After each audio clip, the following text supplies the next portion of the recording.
Well, good morning to our speaker and good afternoon to everyone joining from Kansas. Welcome to our Foundations of Global Health. Next slide. So Foundations of Global Health is an area for study, research, and practice that places a priority on improving health and achieving equity in health for all people worldwide.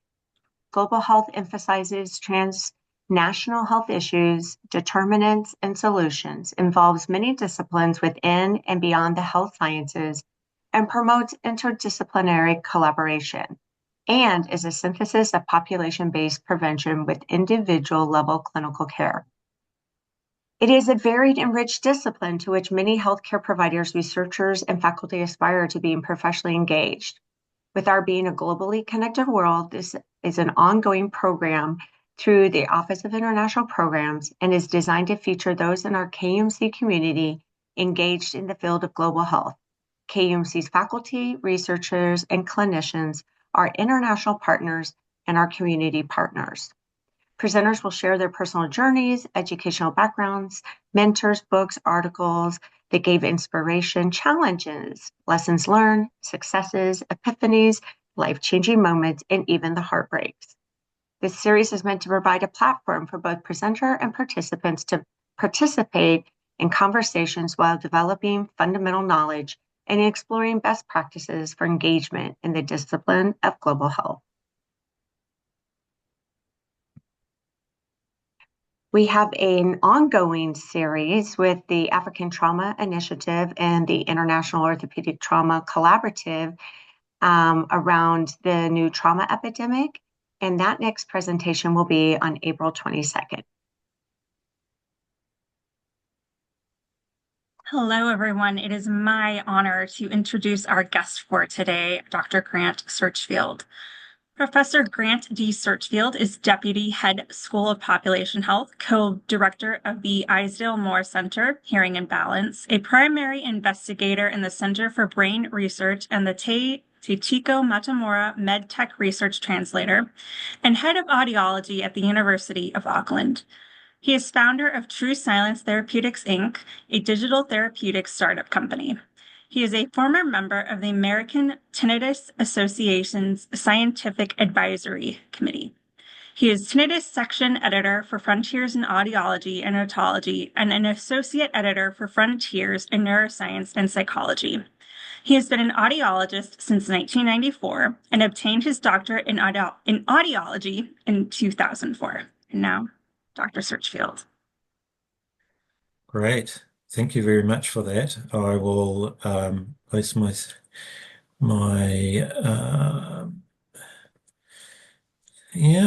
just share my screen.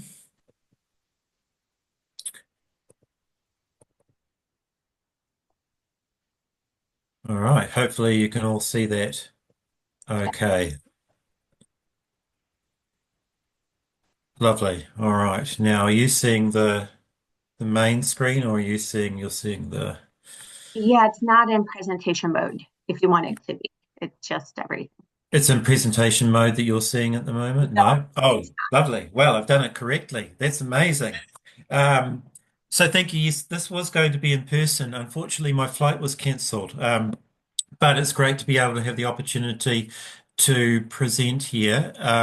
And I suppose what's an audiologist doing presenting in global health? It's a good question.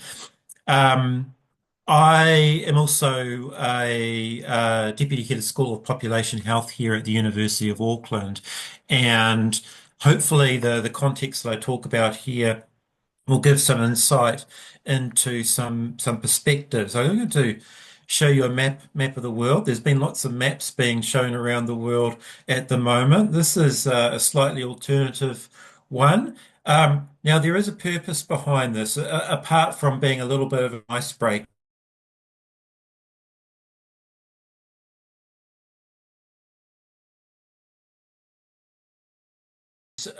Is the isolation of New Zealand, where we are and what we are surrounded by. Aside from our West Island, or in the case of this map, the East Island here, Australia, we are very isolated.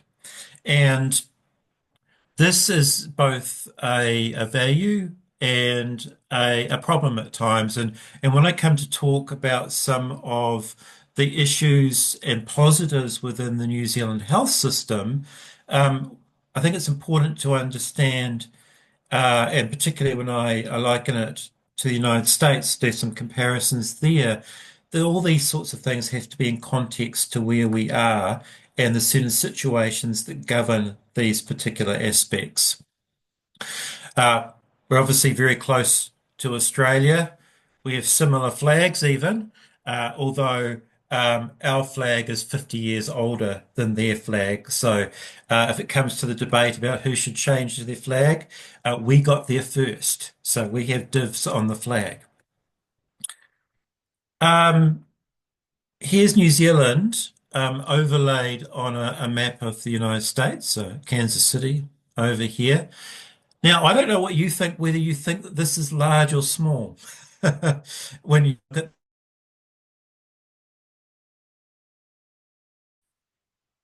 at, is it a representation that suggests New Zealand is relatively large from tip to tail, or a small?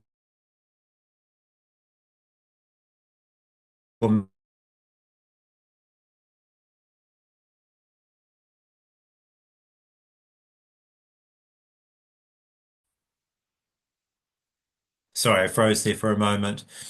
Interested to know, what people think about the relative size of the country there. But that gives a little bit of context also, again, to our challenges in health, or how we are able to do things, depending on your view. If you see it as a small country with a small population, or a relatively large space with a small population. So these sorts of things are going to impact on our delivery of health services.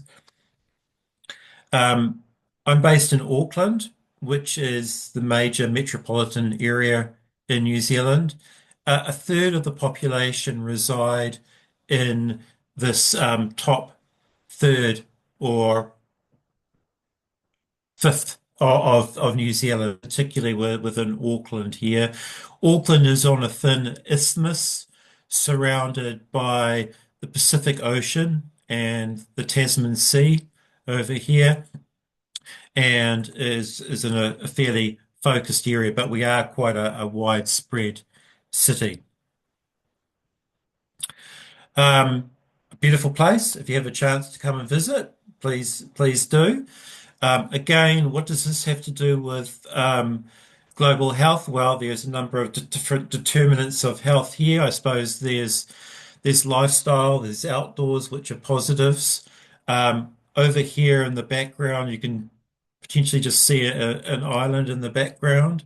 That's a major wine growing area. That's perhaps not a good determinant of health, but it certainly is enjoyable.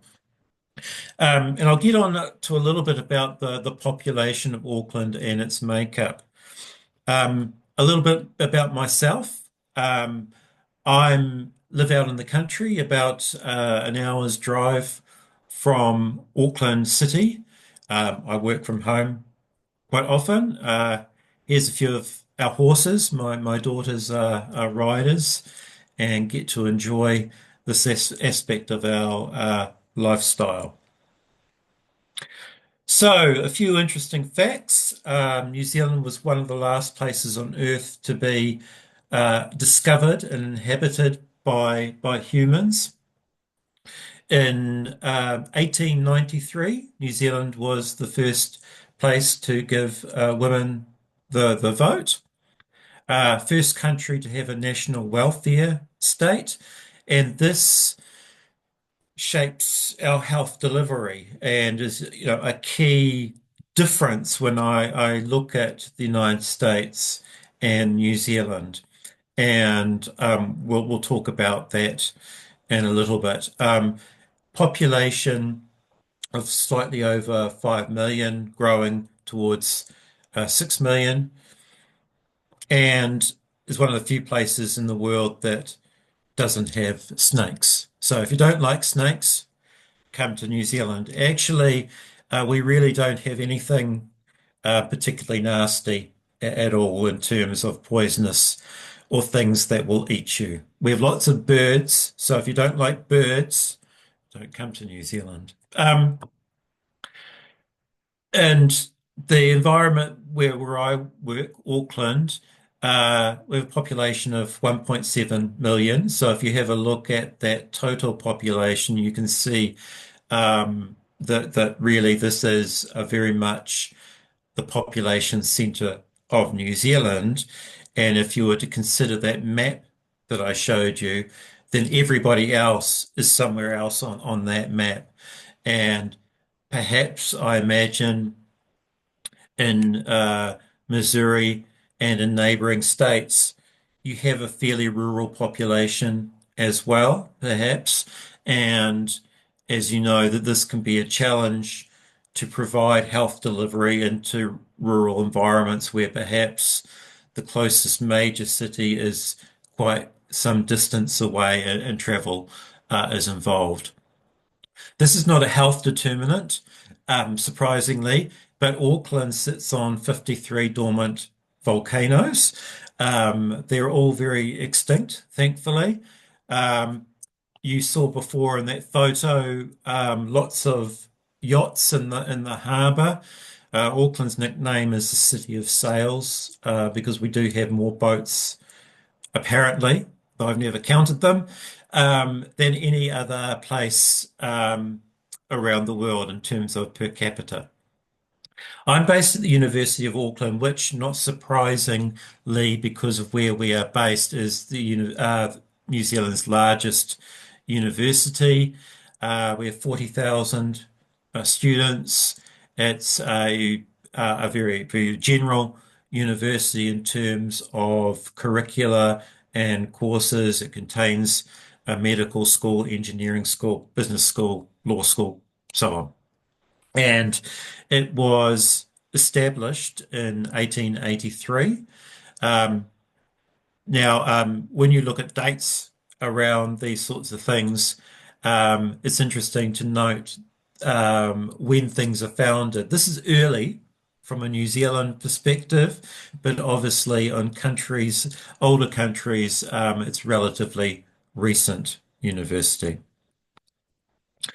All right, now I'm going to get a little bit more into the factors relating to the health of our population that will lead on to discussions about global health in terms of the way that we deliver health and to a comparison to how health delivery is in Kansas City, but also the United States in general. The majority of the population is New Zealand European or white. Um, Maori, who are the indigenous Polynesian people of New Zealand, make up 17% or close to 18% of the New Zealand population. Pacific peoples, Micronesians, Polynesians, close to 10%. Auckland is actually the largest Polynesian city in the world in terms of its population, with a lot of migration to New Zealand over really the last 50, 60, 70 years, really post World War II. There was large Pacific migration to New Zealand. The largest non-European white population in New Zealand is Asian. And if you and there are smaller populations of others and Middle Eastern, South American, so on. The makeup of these populations has come in waves and changes. For example, when the British moved out of Hong Kong, there was a large Asian migration to New Zealand. Um, China is our largest trading partner, and we have free trade agreements and collaborations with China, which facilitates certainly educational exchange there. And all these factors relate to this. Each of these populations are different culturally and have different health determinants. And this means that in a very diverse city, sometimes the health delivery approaches that we take need to be tailored to that particular cultural base. Um, Part of that, yes, is the language that we are presenting in to make sure that people have that in their first language. Um, but more often, actually, it's around the cultural perspective, the way that we deliver that. And, that was really highlighted during the COVID pandemic. And I'm going to use that as a little bit of a case study around some of the geography and aspects of New Zealand that enabled some of the approaches that we took.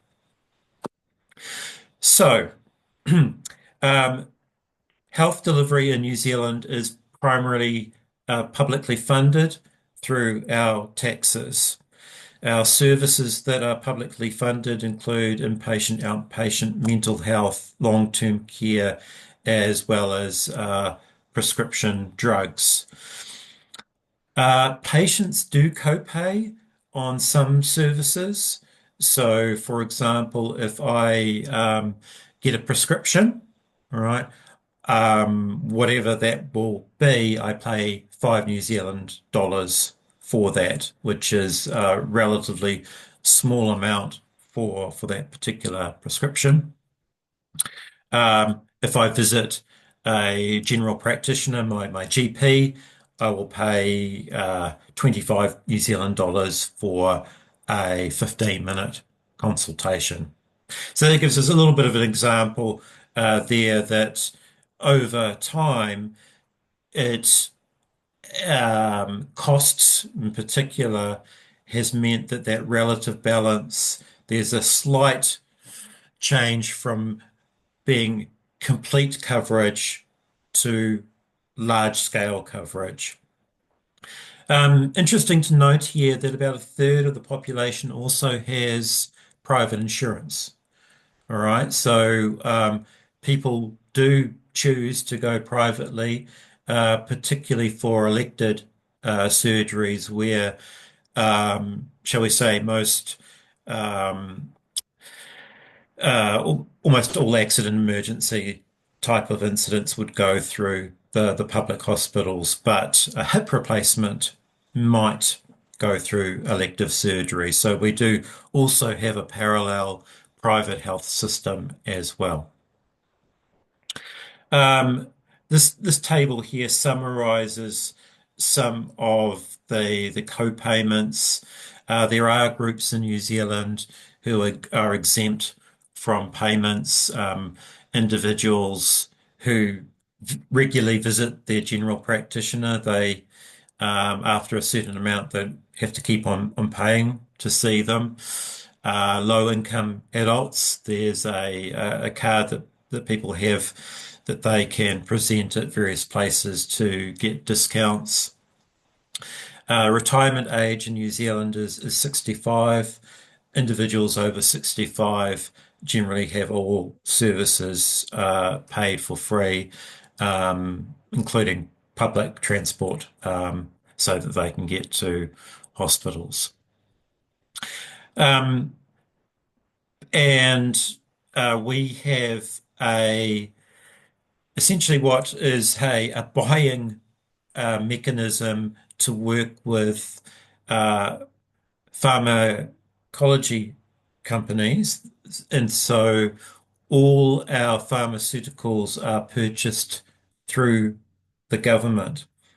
And when we talk about some of these sorts of things, with everything, there's always going to be a positive and a negative, a trade-off in one way or the other. In New Zealand, that balance tends to be the benefit of the many over the benefit of the few. And perhaps the purchasing of drugs is a good example here, where common generic drugs are very available in terms of helping doctors prescribe and so on. But there may be rare diseases or rare conditions or new, relatively I won't say experimental, but new drugs that take a while before they will be funded. It does not mean that they are not available to individuals, but it may mean that the individual has to pay for them at full price instead of being subsidized through the government. All right. So this is one of the caveats, the pluses, the minuses in and around having a fully government funded health system. Now, when I talk about the next few slides, which generally are positive about the New Zealand health system, I don't want to present this with rose-tinted glasses and in any way imply that the way that we are doing things is better than the way that anybody else is doing things, right? One of the reasons I presented that map, I talked about our history. This will all shape how we do things. It doesn't mean that another country has to do it the way that we do things. Also, when I show you some of the results, bear in mind that actually a lot of people are not happy with the way that the health system and health delivery is. At the moment, in particular, there are more roles than we can fill. Our general practice workforce is nearing retirement in its majority of its population. There are fewer nurses, fewer doctors than what the majority of the public would like to see in hospitals. There are wait times in accident and emergency. Um, some elective care is quite long. So while we do some things good, I think it's important to note that this is not, a utopia of healthcare. And every healthcare system, I think, in the world will have strengths and weaknesses. And in the particular climate where all around the world governments are struggling with the amount of money that they're spending or they're looking to make savings, it does mean that there are pressures in different places. I'm going to show us a few slides from the Commonwealth Fund that show a number of countries that the New Zealand benchmarks itself against. And it's a little bit of a league table. There are a number of different aspects that are rated here. An overall ranking. Obviously, this is based on an analysis, but somewhere in there has to be a determination of what goes into that analysis. I'm certainly not going to get into the advantages and disadvantages or the whys and wherefores of whether this is where the strengths and weaknesses of this analysis are. But I'm going to highlight a few things that New Zealand is doing well. I'm going to pull that in and quickly compare that to the United States and then offer a few comments. All right. Again, I don't intend to be judgy, and I want people to understand again about this in context.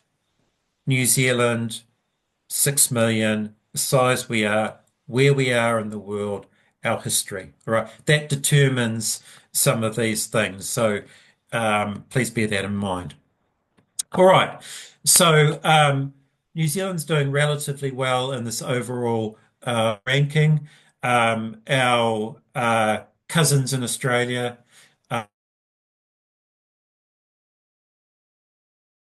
we're in the middle of the field there. We have reasonable access to care. We are rated one in terms of care process. I'll get on to what these mean at the moment. Administrative efficiency, pretty good. Equity, not so good. Outcomes, good. And there we have the United States, according again to this particular analysis. So let's look at some of the good things, right? It's always good to start out when you're talking to colleagues. If you share something that's good, we'll share the good things. In terms of care post process, this is really around patient safety, prevention, a little bit of this about public health, making sure people wear earmuffs when they're in the workplace, these sorts of things. In this analysis, New Zealand is rated one, the United States number two. So that's great. Something where we both don't appear to be doing particularly well is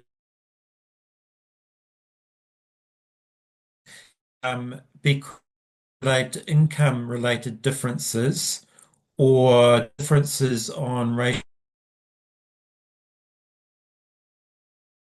is interesting. Why this is interesting is because we have two quite different systems. You know,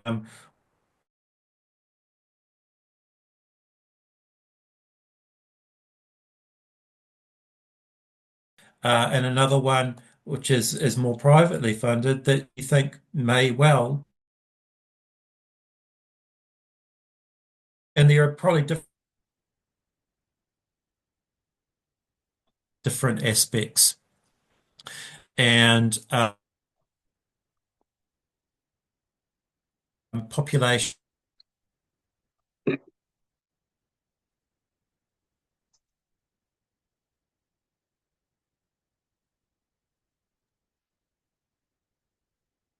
think we lost Grant. Yeah, I think we did too. The administrative efficiency. Now, this is around claims and largely administrative paperwork, billing, disputes over billing, the like of that. We can see that there's quite a difference there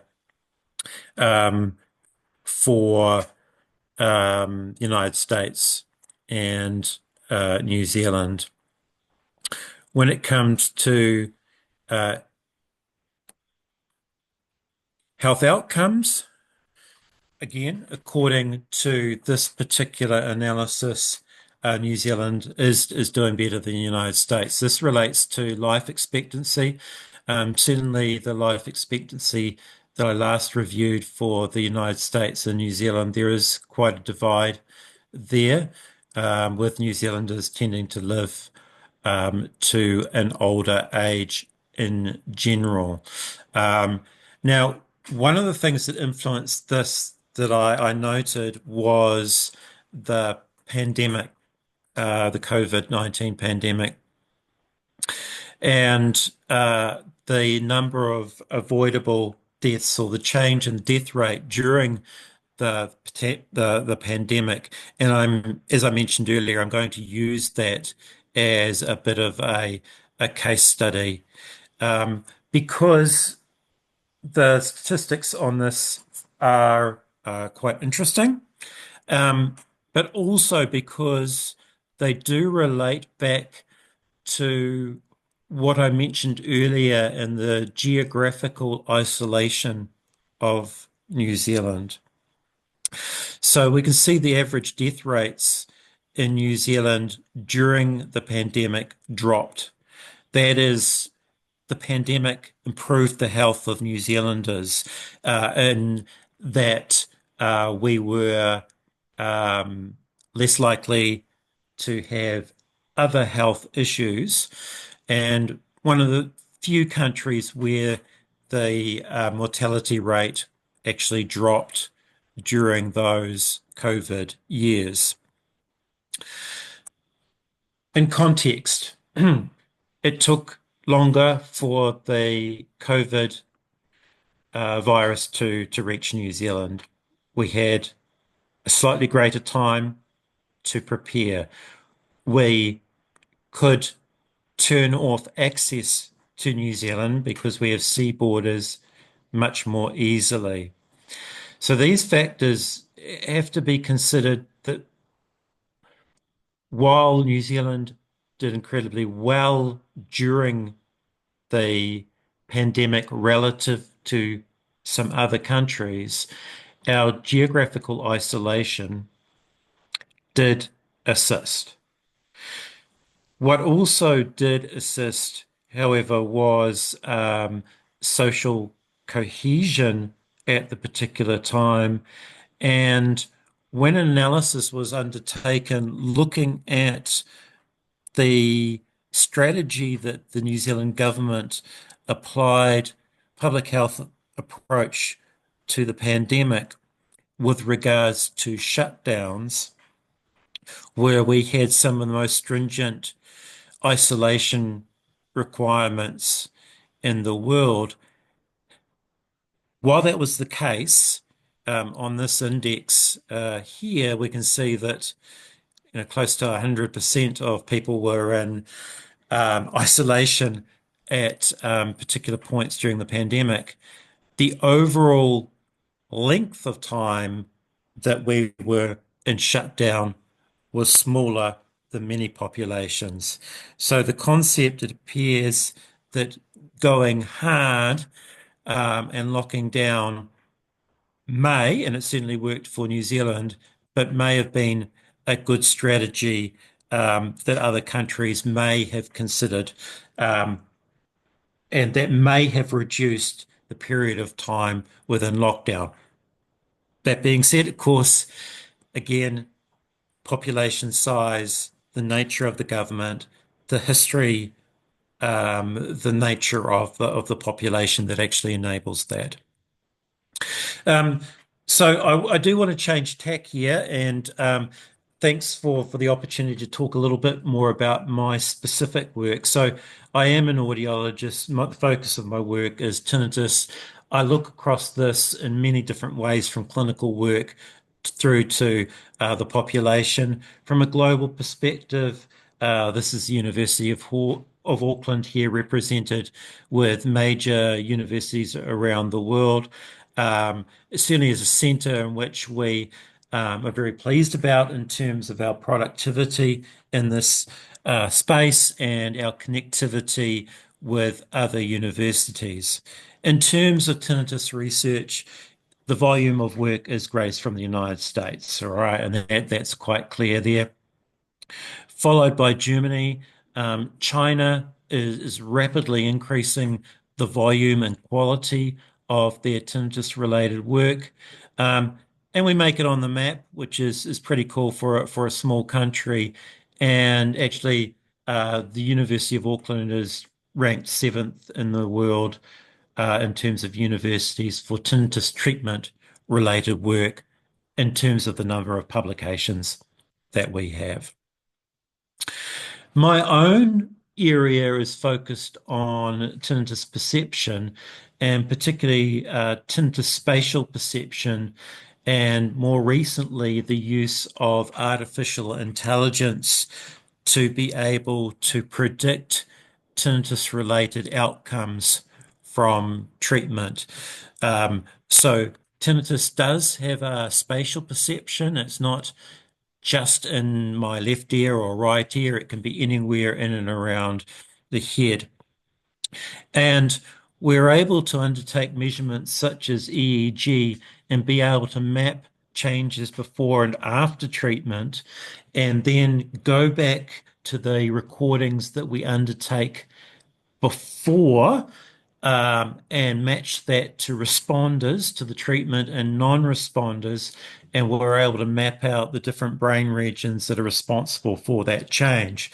This enables us to then potentially predict again, using EEG before an individual has a treatment, whether they're going to benefit from that or not. This is important in a healthcare delivery perspective because most treatments for tinnitus are not successful for 100% of people 100% of the time, and they often take a long time to actually work. So this means that the treatment is often used on a trial and error basis. And if we can avoid that, then we're going to have cost savings. We've developed and tested various mobile digital therapies. And in 2023, we had a very successful trial of a prototype device that resulted in significant differences in tinnitus measured by a questionnaire relative to a active control group that has enabled us to go on and develop that particular therapy idea into a commercial spin out from the university that we're slowly rolling out. We are currently looking to release that commercially in New Zealand in the next month or so, currently going through FDA clearance for the device and with the view that this will be available in the United States next year. Where it's a 12-week treatment program guided on based on individuals' goals and needs. As those goals change, the therapy adapts according to that and modifies its prescription in real time as to the components of the therapy that individual should receive. And those include instruction counseling, sound therapy, and auditory training based on some of that 3D spatial representation, and including auditory training games in which the individual is rewarded for not listening to their tinnitus, and effectively in the game environment, they're sort of punished if they respond to sounds that are close to their tinnitus.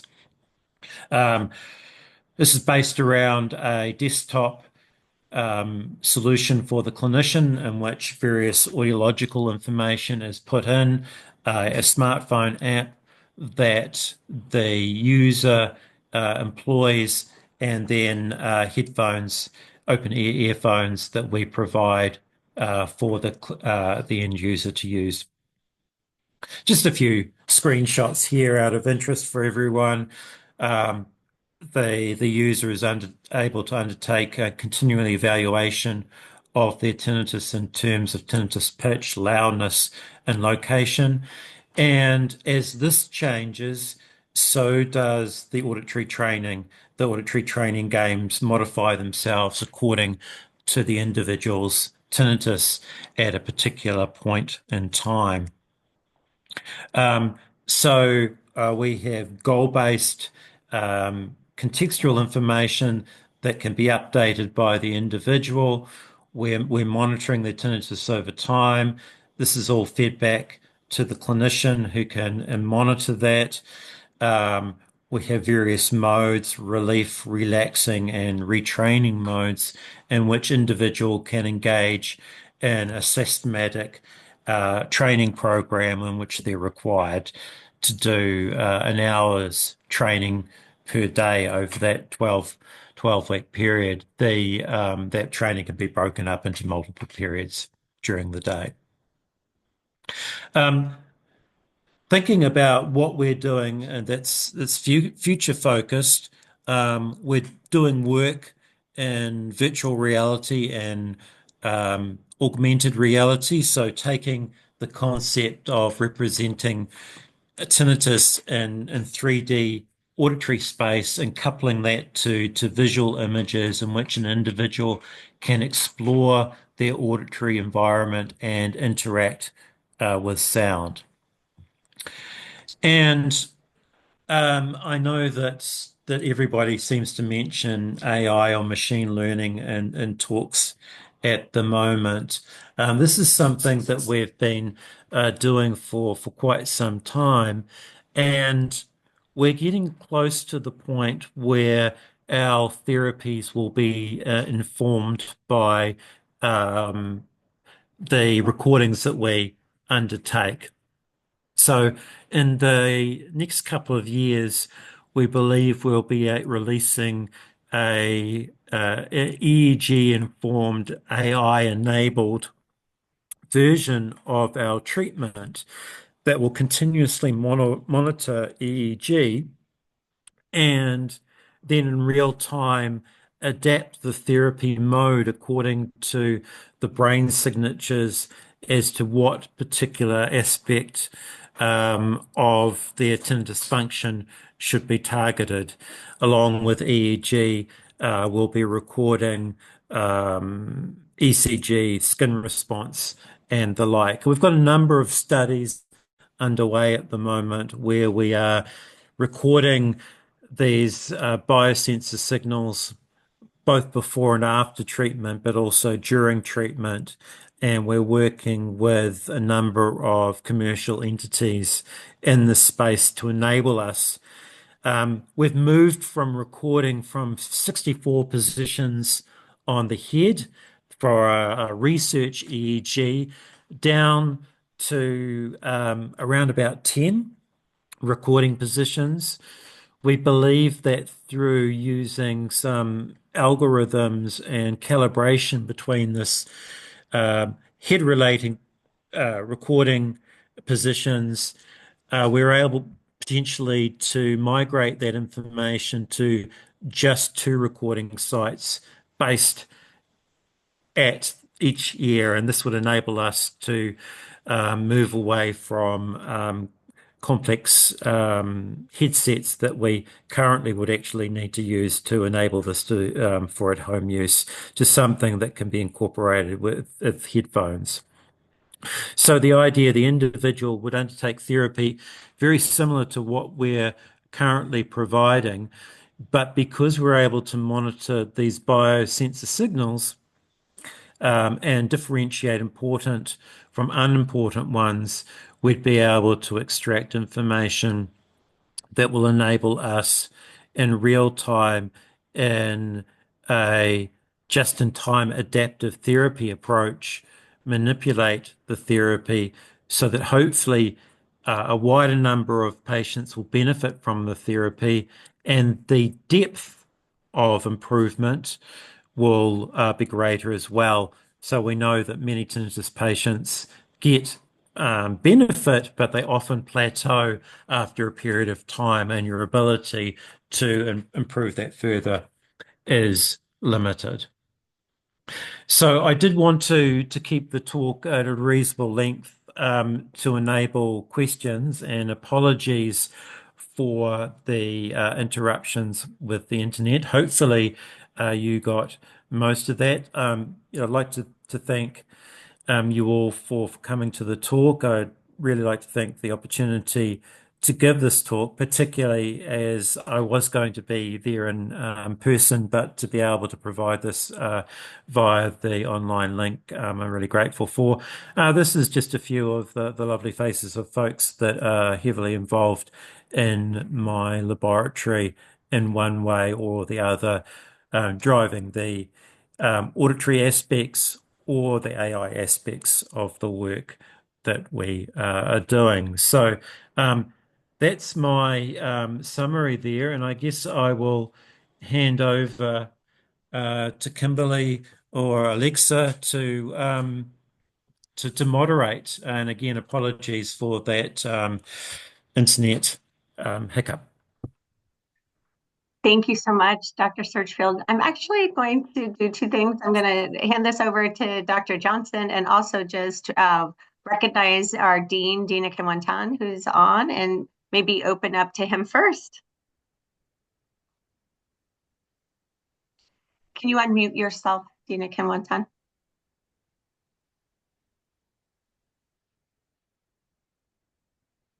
Good morning, Dr. Searchfield, and thank you for your presentation and telling us all about beautiful New Zealand. So when you started to tell us all about New Zealand, I was like, oh, shoot, he's trying to recruit our faculty to come to New Zealand. You know, I know. Well, Yes, we'd love to have you down here. There are plenty of roles, a lovely lifestyle. Please come down. I can help facilitate. Well, guys, please don't pay attention to that. It wasn't meant for you. It was meant for someone else. Yeah, New Zealand is a beautiful place, like Kim said in one of our text messages. And thank you for your presentation, and thank you for all the talks you do with all the patients with tinnitus and all the things that you do. And I don't have any questions uh, per se, but just to say I enjoyed your presentation, and we'll leave the space open for our audiologists and a good number of our participants to ask more pertinent questions to your presentation. Thank you. Thank you very much for the kind words. I greatly appreciate that, and thanks for taking the time to come and listen. All right, so yes, let's open it up broadly. I see there are a couple of questions in the chat, which I can go to. If anyone has a question, though, you'd like to ask verbally, I think maybe raise your hand so I can kind of see that, but open to any mode for asking questions. So I might start with one that Dr. Mann asked on an audiology emphasis thing is how might remote at-home therapy like this work in your government-sponsored healthcare model, she asked. Yeah. So our government really is happy for this in terms of clinicians providing this sort of service. And so there is, in terms of audiology, there is funding for this. The government, in terms of the public hospitals, has slightly fragmented overarching remote care system designed to assist that.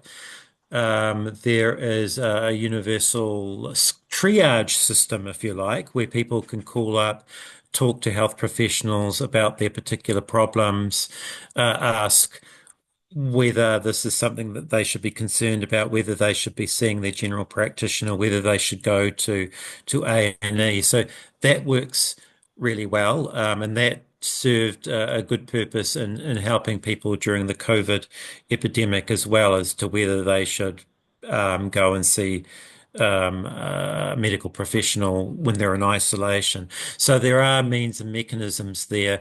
The government, successive governments have realised the difficulties of remote care and typical hospital-based care. So very happy for that to occur.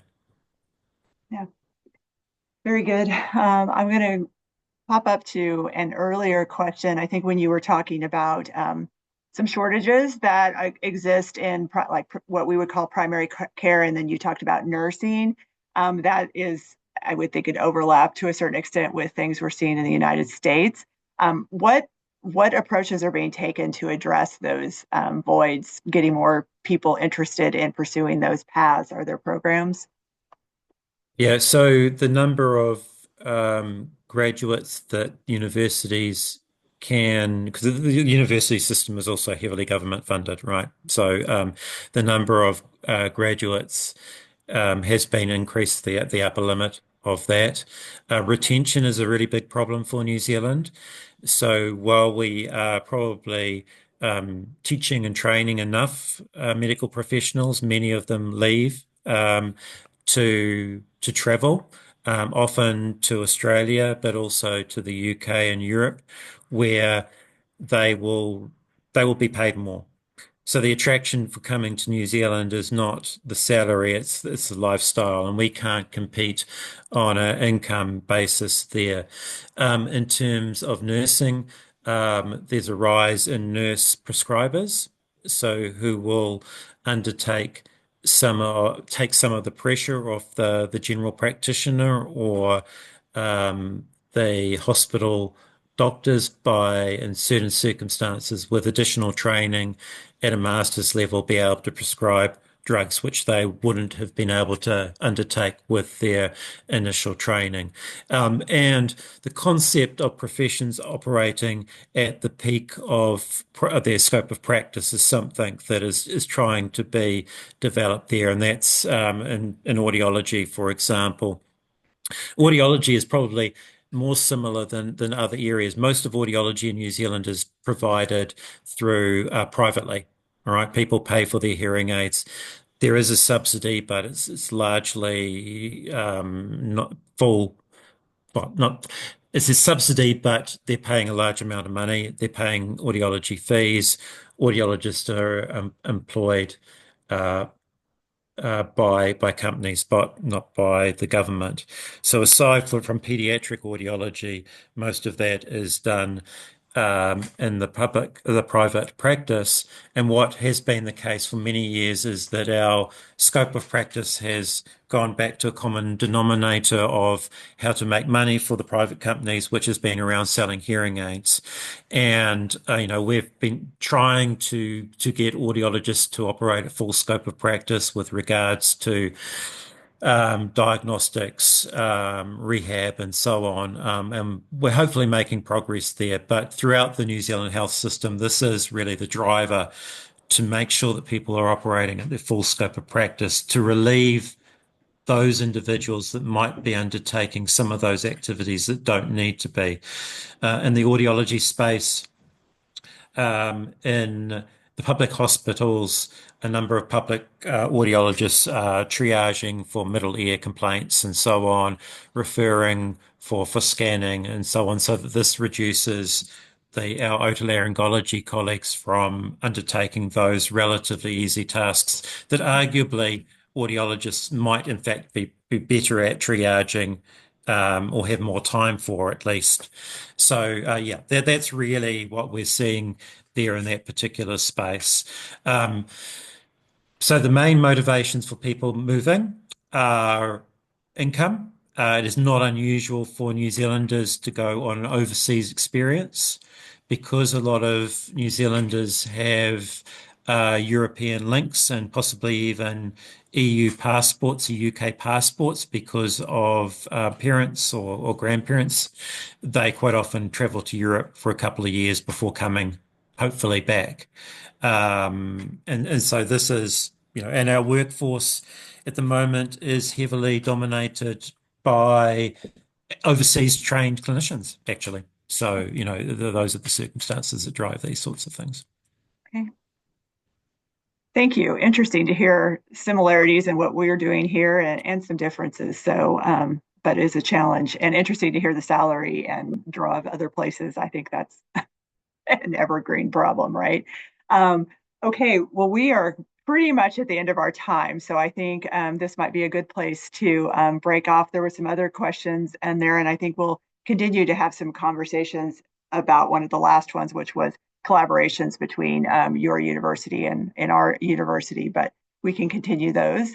I thank you very much for getting up so early and doing this. This was very interesting. We are grateful for you. And I know those of us in the audiology program look forward to having the conversation with you tomorrow and with our students in our Grand Rounds course. So I don't know, Kimberly, do you want to say anything else? No, I really appreciate it. Thank you, Dr. Johnson. Thank you, Dr. Mann, for being here today. And Dr. Searchfield, you're awesome.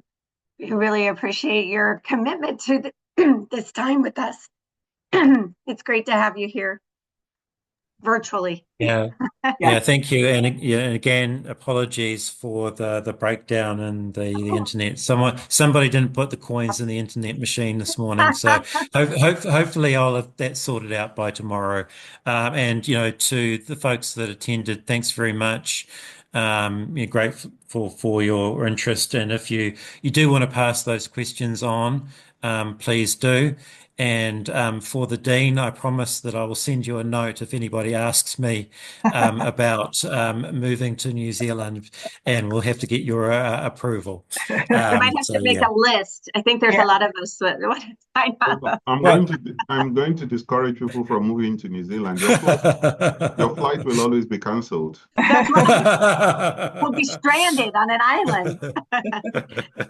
But I do have a quick question. Everybody else can, get off. But if you have a minute, what brought you to this field of fitness? I mean, what made you interested in this? Yeah, so in terms of audiology, my mum had otosterosis when I was a child and had hearing aids Mm, as long as I've known. So I used to okay. go to her audiology appointments with her, and Yeah. that somehow seeded the thought there. And how I ended up in the tinnitus space was I was practicing audiologist, and I found that I didn't really have the knowledge that I wanted to have to be able to manage that particular problem. And so I endeavored to try and find that, and that then grew as a passion. Yeah. That's great. I wondered, it's such an interesting field. I often wonder how people, find out about those fields, how they're drawn to it. And it makes sense that you had a personal connection. That's pretty cool. hmm And you've Yeah. obviously had a lot of success, so it was the right choice. Yeah, I think that it's turn of fate, or the number of things seem to line up, which is always nice when these things do. hmm And I've been incredibly just lucky with timing and faculty positions, and as everybody probably aware, everywhere, the education system is somewhat fragile at times in hmm terms of enabling migration to PhD, from PhD to postdoc, from postdoc particularly into faculty positions, and so this is always a difficult one. But I've been very lucky in that, and so there have been a number of things that have fallen well for me that have enabled me to, um, yeah, I'm just really grateful to be able to do these sorts of things. Great. And collaboration is incredibly important for me. So one of those things with the diagrams of the tinnitus groups is the connections and so on. And it's really been through this transdisciplinary interactions and working with different individuals with different skill sets that I've been able to do the things that I wanted to do. I think if I was an engineer, a computer scientist, an audiologist, as well as a health economist, that would probably be a really good combination. Mm. But the fact is, you can, well, some people may be able to manage that, but Ah, so relying and interacting with all these other people is incredibly important and one of the really fun parts of the job. And so I am hopeful that we can have conversations in and around how we can collaborate. And I think that this is probably becoming increasingly important in a very competitive funding environment as well. The yeah. sense of the sums of the parts being more convincing when it comes together. I think, there's some value in that. And then there's also those differences in people's perspectives. You know, hmm um, we speak English, right? We have different accents, but culturally, even though we Right. watch a lot of US TV and we're very similar and you can understand what I'm saying, so on. Actually, there are some fundamental differences in the way people think. Right. And these sort of things can have very subtle differences in the impacts of treatments, particularly around health delivery, right? Right. Like I was talking about the COVID epidemic and how we delivered the messaging to Polynesian peoples was Yeah. very, very different from white New Zealanders.